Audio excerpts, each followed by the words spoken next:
c'était pas forcément un grand match, mais au moins vous avez assuré l'essentiel.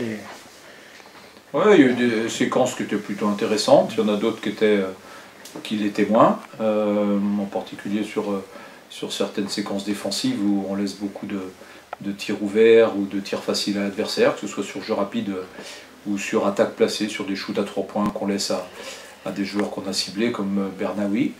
Et puis il y a d'autres moments où on a été plus intelligent dans la façon de défendre.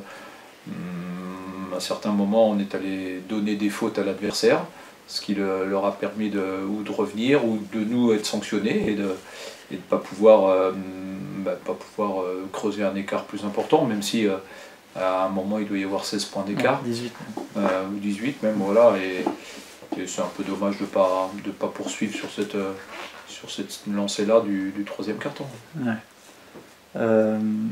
Après les 2 défaites qu'on venait de prendre, ou les 3 défaites, il ne fallait pas s'attendre non plus à un match exceptionnel. On ne pouvait pas partir du bas et d'arriver tout à fait en haut. Il faut mieux remonter progressivement. On avait touché le fond, il fallait repousser au fond de la piscine et sortir la tête de l'eau. Et on l'a plutôt bien fait. J'ai bien aimé des attitudes de certains joueurs, le travail défensif de Pierre par exemple sur Prior était intéressant, voilà, et puis la connexion entre Djerel et Hugo Sueur était aussi intéressante. Ouais. Oui, c'est ça permet au moins de se remettre la tête à l'endroit, c'est ça, dans le droit chemin.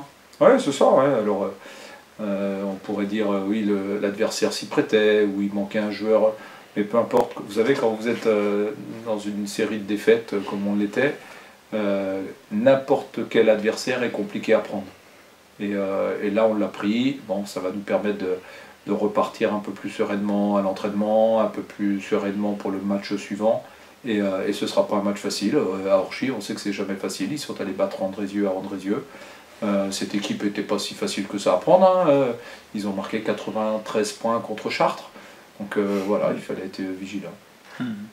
Peut-être un petit mot, c'est vrai que c'est, bon, Hugo le disait ce matin dans le journal, mais c'est vrai que c'est quand même très spécial le contexte, le décor. Là, moi je me disais de temps en temps dans ce BCMO vide, on assiste à des matchs, enfin c'est très étrange comme décor. Il y a zéro ambiance, quoi. Il y a zéro ambiance. Des fois je pense qu'à l'entraînement il y a plus d'ambiance que ça, parce qu'il y a les espoirs qui s'entraînent derrière, qui regardent, qui font un peu de bruit. Là il y a encore moins de bruit. Le contexte est particulier. On a un joueur qui vient d'arriver, on ne peut même pas aller boire un coup avec lui, manger, l'inviter à manger.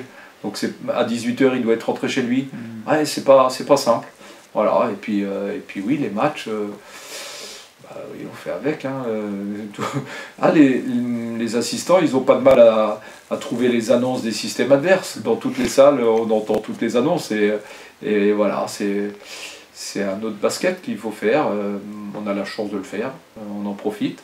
Et c'est vrai que lorsque vous avez besoin du public de temps en temps pour vous booster, là il n'y a pas. Donc c'est l'équipe qui doit se booster elle-même, c'est le coach qui doit booster l'équipe, c'est différent.